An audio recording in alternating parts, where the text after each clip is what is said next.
Yeah, hi there. In this tutorial, we are going to cover time delta uh, module. So basically, time delta object is useful if you want to represent an instance of a time as an object. So Python provides time delta object. It is very useful for date time manipulations. The support for basic arithmetic operators, it makes it very easy to use.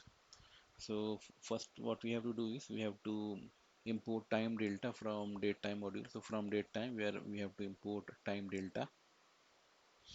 Now we can create a time delta like this. Let's say if a time delta object I want to create as td, then I have to say td equals to time delta, and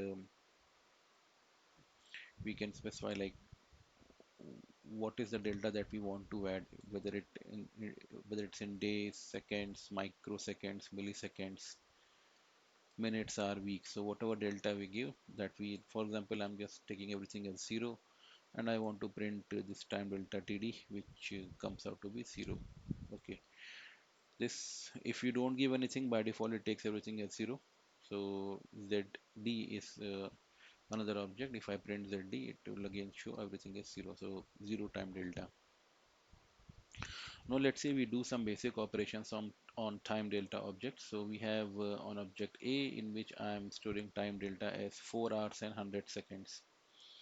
Okay, and another object B, in which is a time delta of 2 hours and 50 seconds. Now we can perform some basic arithmetic operations, like we can add these two time delta. So it becomes 6 hours and 150 seconds. So if I convert it into 150 seconds, is 2 minutes and 30 seconds. So 6 hours, 2 minutes and 30 seconds, this is what we get.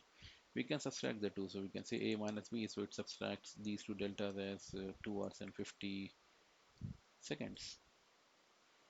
Similarly, now let's say if we have the current date, from the date time we are importing the another date time module, and say current date time is datetime dot now, which gives the current date time. If I'm printing it, this is what the current date time is: 2020 0722, and 1 hour 52 minutes and 45 seconds.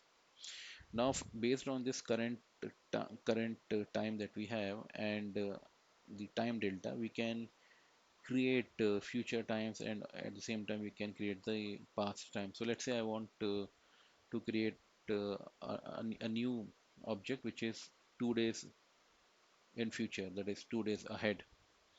So I'll say current time, basically this represents the current time which we created. Then I'll say plus time delta, and days equals to 2, so it will add 2 days into it, so it will take 2 days ahead. Or if I want to go 1 year from now, so we can add days equals to 365, this, so this will go 1 year ahead. Now we can also specify 30 minutes from now, so so current time plus time delta minutes equals to 30, so this will be half an hour ahead. And if I print all these three, so this is the, since today is 22, so 2 days ahead will be 24. So if you see, the day part is 24. Then the next is 1 year ahead, which is next year, that is 2021 it is representing. Other things are same exactly as the current time.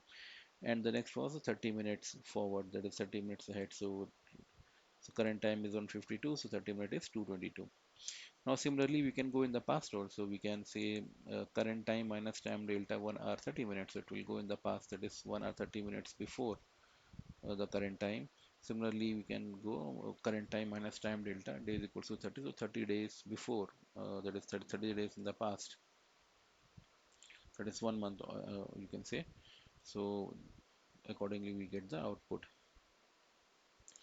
Now for the time zones, there is another library called as pytz, so you can install it using pip. So pip installed pytz, so to find the current time in different time zones. So since we know different countries on different time zone, and if we want to find out what is the current time in different time zones, then we can use pytz. So what I'm doing is from pytz importing the time zone and common time zones.